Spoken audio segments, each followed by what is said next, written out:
Em relação à hepatite B, se a gente tem dúvidas de quando inicia o tratamento, você imagina de quando para o tratamento, né? E essas dúvidas elas estão se arrastando nesses últimos anos. Todos esses slides que o Mário mostrou, que o Hamilton mostrou, que eu vou mostrar, vocês já viram, e aí a gente vai para os guidelines. E os guidelines, eles usam muitos termos, assim, poderia, deveria, às vezes não consegue traduzir do inglês, né? Porque, assim, todos, muitas vezes, um condicional. O Hamilton uma hora falou, eu não estou falando que é fazer isso, mas poderia fazer isso e tal. Então, a gente tem muitas dúvidas na hepatite B, apesar de ser uma doença bem antiga. Em relação então, à hepatite B, nós temos aquelas fases clássicas, imunotolerância, onde não há agressão hepática, pois a imunoeliminação. Quando há agressão hepática pelo sistema imunológico, mas o vírus pode ser banido.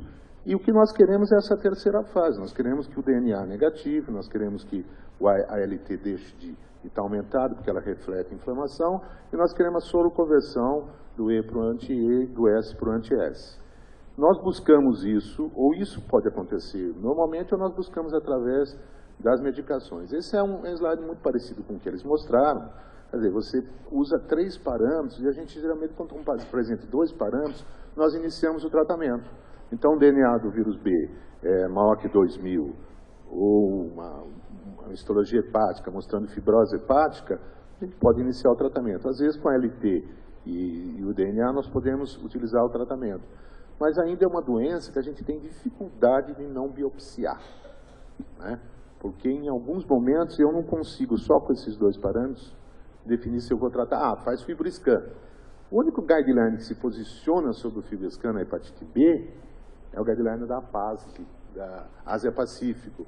E eles dizem o FibroScan na hepatite B é muito bom para eu fazer hoje, ver quanto está a elasticidade e ir medindo com o tratamento. Mas ele não é tão bom para fazer diagnóstico, principalmente nos estadios iniciais de fibrose F1 e F2. De maneira geral, seja qual for o tipo de hepatite, o que marca a evolução para a doença crônica é isso aqui, é a manutenção do HBsAg. Às vezes você tem um HBsAg mantido com altos níveis do DNA do vírus B, e às vezes você tem o HBsAg mantido com negativação do vírus B. Esse slide é um pouco parecido, um pouco mais simples, né, do que o do Mário. O do Mário é um pouco mais complexo. É um slide paulista, esse é um slide do interior, é um slide mais simples, né? Então, o vírus B aqui, olha, veja, ele não entra na célula, ele joga aqui no hepatócito o DNA do vírus B, o DNA do vírus B vai aqui para o núcleo e aí sai aquilo que ele falou, que é a alma do vírus B, é o cccDNA, é o DNA chamado lipossomal. Esse DNA é o motor de toda a replicação viral, ele faz toda a replicação viral a partir do RNA mensageiro, e ele vai, em última análise, fazer com que apareça um virion. Então, só tem virion se tiver DNA do cccDNA. Esse cccDNA ele pode ficar livre dentro do núcleo, mas ele pode se ligar ao DNA do hospedeiro. Então, fica um DNA naquele hepatócito totalmente anômalo. Tem um pedaço do DNA do hospedeiro, um pedaço do DNA viral, e aquilo é a base do hepatocarcinoma. Em última análise, quando você tem o cccDNA, seja livre, ou seja, aderido ao DNA do hospedeiro, nós olhamos para a circulação e nós vamos ver o HBsAg. Então, a gente pode até esquecer, enquanto eu tiver HBsAg circulante, eu tenho cccDNA. Esse é um slide da Locke, ela mostrando como é que é eliminado o cccDNA. Eles falaram um pouco, mas é que você tem lá um hepatócito, veja, com o cccDNA, essa morte celular, pelo mecanismo de citólise, ela pode eliminar e diminuir a quantidade do DNA. Isso é muito tempo para que aconteça isso. Um outro mecanismo seria através da atuação, como foi dito, das citocinas, você eliminando lentamente o cccDNA. Durante muito tempo, a gente tinha esperança que o tenofovir, os nucleosídeos, pudessem eliminar o cccDNA. E o adefovir, por exemplo, ele baixa a quantidade do cccDNA, como todos baixam, mas não eliminam. Recentemente, nós tivemos aqui, preparando os pacientes para um protocolo, alguns anos atrás, com um remédio chamado clevudina. Clevudina era um remédio que mostrava a capacidade de eliminar o cccDNA. Nós selecionamos pacientes, o Mário Pessoa, que estava aqui, também selecionou, está tudo prontinho. Quando chegou na época de fazer os testes com a Cleivudine, se mostrou que a Cleivudine, como ela atuava no cccDNA, ela também atuava no DNA do hepatócito, e aí ela produzia células atípicas, células anômalas, podia ter desenvolvimento de hepatocarcinoma. Então se parou o desenvolvimento da Cleivudine, que é o que ficou mais perto de ser um eliminador do cccDNA. E aí quando nós vamos para o indivíduo, fala, bom, mas se eu tiver um indivíduo HBeAg positivo, altamente replicante, a quantidade de cccDNA no hepatócito é muito grande. Quando for um HBeAg negativo, ela é um pouquinho menor do que no HBe positivo. Quando o indivíduo está inativo, veja, eu tenho ainda um pouco de cccDNA lá no núcleo.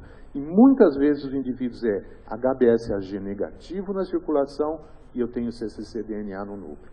Como é que eu acho esse cccDNA? Biópsia hepática.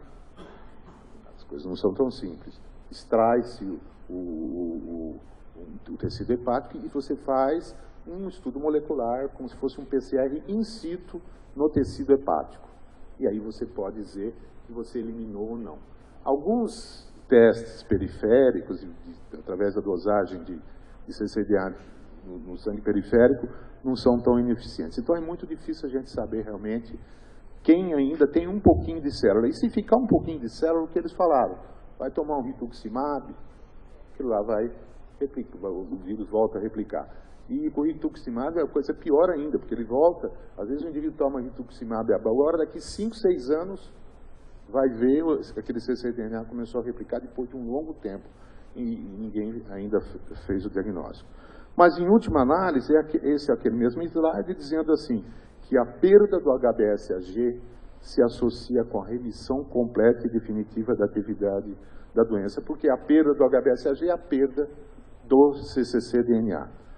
Então, toda vez que você persistiu o cccDNA no fígado, você impede a cura. E os níveis do HBsAg sério, que eu queria reforçar aquilo que o Mário falou, na verdade, não é esse teste de ELISA que você faz só por coloração, né? É um teste de dosagem mesmo. Ele pode refletir o nível do cccDNA. E a quantificá-lo durante a terapêutica permite. Então, vocês viram alguns trabalhos que o Hamilton mostrou, se cair com o PEG lado, tanto nas primeiras 12 semanas, significa que eu estou eliminando o cccDNA. E a cura clínica seria pela eliminação dele no soro.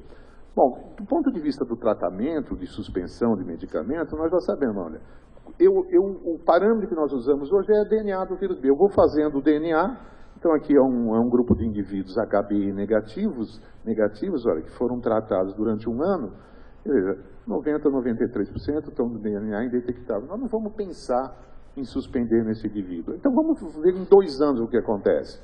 2 anos depois, melhorou um pouco, 96% a 91% com o tenofovir ou com o entecavir, eliminaram o vírus. Aí depois de 3 anos, 100% a 87%. Aí o paciente já te olha.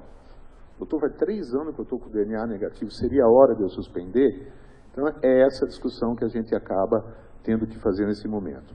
Porém, quando você vai para o HBsAg, se diz para o paciente, olha, depois de 1 ano, pouca gente eliminou, depois de 2 anos, depois de até 40 anos tem de segmento, 9%. Eu tenho 2 indivíduos que negativaram, 2 com um número grande de pacientes de hepatite B que eu tratei, que negativaram com nucleosídeo e um que negativou com interferon, com muitos anos de segmento, muitos anos. Então, não é habitual a gente ver negativação do HBsAg. Então, os tratamentos, de maneira geral, né, o entecavir, veja, o tenofovir, eles são capazes de negativar o DNA, mas eles são praticamente incapazes de negativar a perda do HBsAg. E eu não sei se essa perda do HBsAg é pelo tenofovir, pelo entecavir, ou se é porque o indivíduo ia perder mesmo, pelo sistema imunológico dele, que ele ia perder, porque com o passar do tempo, muitos indivíduos deixam de ser portadores do vírus B. No E negativo, veja, o resultado é muito bom, né, 90%, 93%, mas a perda, então, é menor ainda.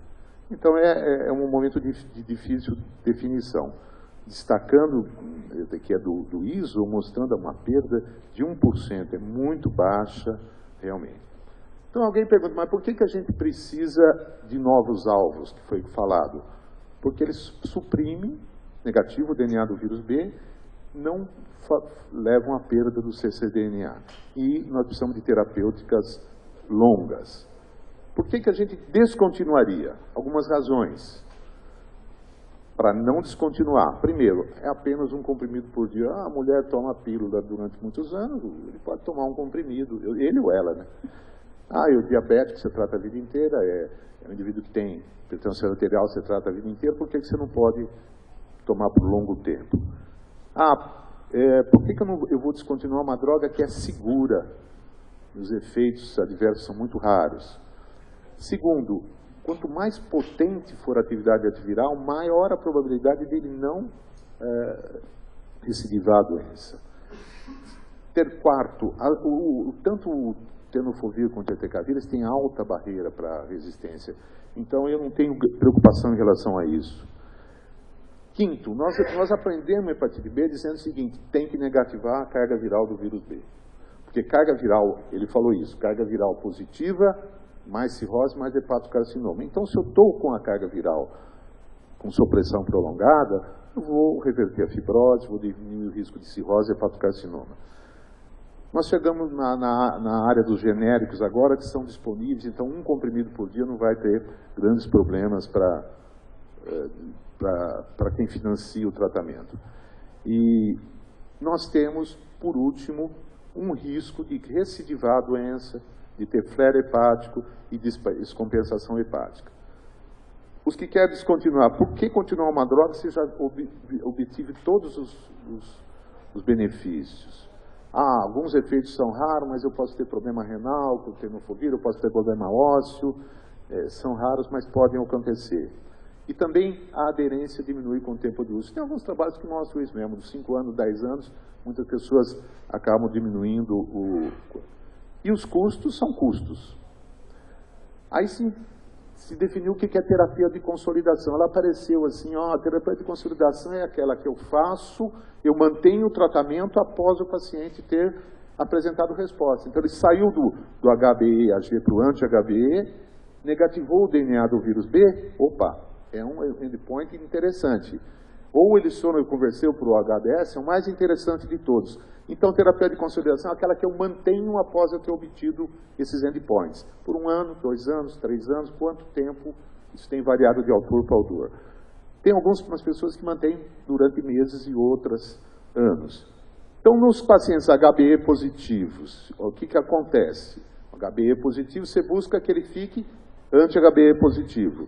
Então, aqui os pacientes, todos um estudo retrospectivo, paciente E positivo, na Ásia, né, eles trataram, depois que ele soroconverteu para o anti-E, teve um grupo que foi tratado menos de 1 ano, e um grupo que foi tratado mais de 1 ano e suspenso. O grupo que tratou mais de 1 ano, veja, a recidiva foi muito menor do que o grupo que eu tratei até 1 ano, 9 meses, 10 meses depois e retirei a droga. Também os que tinham carga viral mais alta, né, no início do tratamento, quanto mais tempo eu prolongar o período de consolidação, seria melhor. Então, de maneira geral, vários trabalhos aqui elencados, 2 coisas que predispõem à recaída. Primeiro, idade. Então, os meus pacientes de hepatite B já são de uma certa... todos maiores que 45, 50 anos. Raramente você tem gente com menos tempo que isso, porque eles já estão vacinados e tudo mais. Então, você retirar do indivíduo um pouco mais idoso, você pode ter um pouco mais de recidiva. E o tempo de consolidação. Então, é melhor se você deu o tratamento, ele era E, ficou anti-E, é melhor se você suspendê-lo depois de 3 anos de consolidação, de 2 anos, do que de 1 ano. Então, há uma discussão dos guidelines sobre qual seria o tempo ideal. Em relação ao E negativo, a coisa muda de figura, né?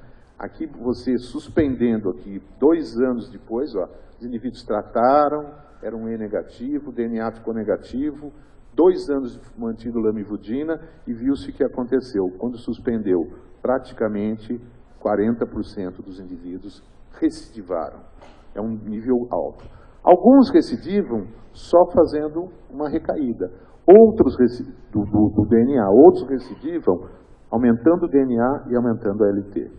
Que é um outro grupamento também, 2 anos depois, E negativo, 61 pacientes, a recidiva após retirada foi de 56%, embora esses indivíduos tenham tomado mais que 18 meses depois de negativar o DNA, a lamivudina.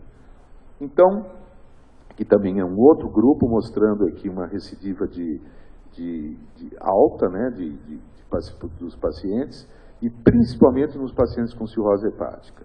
Então aqui, olha, incidência de recidiva 45%. Então, tirar de E negativo é procurar problema. A Ana Locke, que é uma pessoa que o que ela fala tem muito peso, ela falou, quem que você tiraria? Olha, se for E positivo, ele ficar soroconvertido, ficar anti-E, e eu tiver o DNA indetectável, por mais que 12 meses de terapia de consideração, eu retiro. Isso é absolutamente pessoal. Eu posso falar, não, olha, eu retiro se for 14 meses. Não, porque assim, por que não 16 meses? Vamos por 16. Mas ela falou isso, e todo mundo falou, nossa, eu vou começar a fazer isso. Né? E no E negativo, quando você tira? Bom, eu tiro depois de 4 a 5 anos de tratamento, é 4 ou é 5, né? Com DNA sempre negativo, né? Por mais de 3 anos. É mais ou menos, exatamente, é mais ou menos isso, 4 a 5. Aí você fala para o paciente, olha, 4 a 5, mais ou menos. Agora, eu tiro do indivíduo que tem cirrose só depois que ele perdeu o HBsAg. Isso ela falou em 2013, agora ninguém mais nem desse o pessoal quer tirar. Bom, e se for uma cirrose descompensada, negativou, tal, eu tiro nunca. Leve sempre em consideração a idade do paciente. Aí vieram os consensos, os 3 mais importantes, tanto para E positivo como para E negativo. Então, veja, teve que fazer um consenso dos consensos. Né? Então, o pessoal do NICE, né, em 2013, falou, olha, todo indivíduo E positivo, que soroconverte com 12, e tem 12 meses de terapia de consolidação e DNA indetectável, eu posso tirar. Isso foi em 2013. Todo indivíduo E negativo, 12 meses após soroconverter HBs para anti-HBs. Isso é tranquilo, né? Então, mesmo que negativo, passou para anti-HBs 12 meses depois. Veio a Organização Mundial de Saúde e falou, olha, eu vou descontinuar em quem não tiver cirrose, não descontinuo com o paciente com cirrose. É obrigatório que, se eu descontinuar, que eu siga esse paciente para detectar uma reativação. E o guideline da OMS manda que você só use E positivo que soroconverte 1 ano após a soroconversão, eu mantenho a terapia e posso descontinuar. E para E negativo, só a perda do HBsAg. Então esse daqui é o último, é de 2018, está acabando, a SLD 2018. Então eles estabeleceram, os americanos, E positivo, sem cirrose, que soroconverte para anti-E durante a terapia, pode descontinuar os nucleotídeos após uma consolidação, onde o DNA fica normal, a LT fica normal, o DNA negativo, por no mínimo 12 meses. Parece que isso é uma coisa já tranquila para E positivo. Não se sabe se você fizer uma consolidação de 2, 3 anos, se vai ter diferença. Antes se achava que teria. Uma alternativa é tratar até a perda do HBsAg. Então, isso é um posicionamento, absolutamente o problema é seu. O doente fala, é meu, né, doutor Hamilton? Se for um E negativo, a SLD falou, olha, com ou sem cirrose, aqui ele já não está só falando de cirrose. A sugestão é tratar indefinidamente. Sugestão. Mesmo no sem cirrose, deve ser considerado o risco de recidiva, descompensação, patocarcinoma e óbito. A descontinuação, aí você acha que acabou, ele vem para baixo. Podemos considerar a descontinuação nos que eliminarem o HBsAg, isso é óbvio. Porém, isto ainda não é definitivo, então não é óbvio. Aí veio agora o ISO. O ISO chega aqui e eu volto aqui. O ISO chega aqui e fala, bom, posso tratar com PEG, com entecavir, toda aquela coisa, mas o que nós queremos saber é se o indivíduo estiver tomando PEG interferon, né? O PEG interferon, esqueci de falar, mas você trata e esquece, depois fica seguindo o indivíduo para ver se ele soroconverte, não vai retratar, né? Tem regra de parada? Tem. Você trata por 12 meses, por exemplo, e o indivíduo, eu tenho um indivíduo que eu tratei ele por 12 meses, depois de 5 anos ele soroconverteu. Tem regra de parada para o entecavir, para os outros? Não. Né? Então, a gente já fica acenando que não. E aí, quando você vai traduzir da ISO, eles põem assim, olha, descontinuação, a terapias longas são a regra, os nucleosídeos deveriam ser descontinuados após perda do HBsAg. Né? Então, isso é altamente indicado a recomendação. Não pode ser descontinuado HBg positivo sem cirrose, soro convertido. Podem ser descontinuados sem cirrose, E positivo, soro convertido anti-HBe, e que tenham DNA negativo e tenham completado mais de 12 meses. Tem que estar garantido que será monitorado durante o resto da vida. Poderiam ser descontinuados, então deveriam, podem e poderiam. HBe negativos selecionados, grupos selecionados, sem cirrose, com supressão por mais de 3 anos, desde que a monitorização esteja garantida.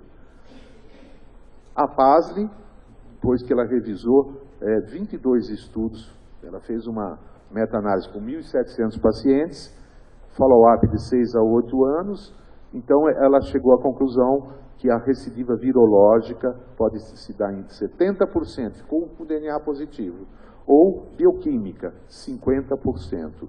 Taxas mais altas nos tratamentos mais curtos, de período de consolidação, e menor que 2 anos. Então, após tudo isso, eles fazem mais ou menos um levantamento, um alerta para esse grande número de recidiva após 6 meses, 12 meses e 5 anos. E, para terminar, o nível do HBsAg poderia ser importante. Eles acenam com isso, mas a gente tem a dificuldade de dosar o HBsAg, porque aí eu estou dosando o próprio cccDNA. Então, para terminar, problemas não resolvidos. Quando iniciar a terapia, o terapeuta em HBe positivo, as regras de suspensão de terapia em HBe negativo tratado com análogo não suspendam, critérios para retratar, quando você descontinua, o indivíduo recai, como que você retrata, esses critérios também não estão bem claros, e definir qual o risco residual de carcinoma hepatocelular em aqueles que estão recebendo análogos. Será que a gente diminui isso mesmo? Os novos tratamentos de duração finita também é um problema não resolvido, e endpoints, os biomarcadores novos para definir a cura. Esses biomarcadores seriam na linha daquilo que ele falou, principalmente aqueles que mostram o fim do cccDNA. Obrigado pela atenção.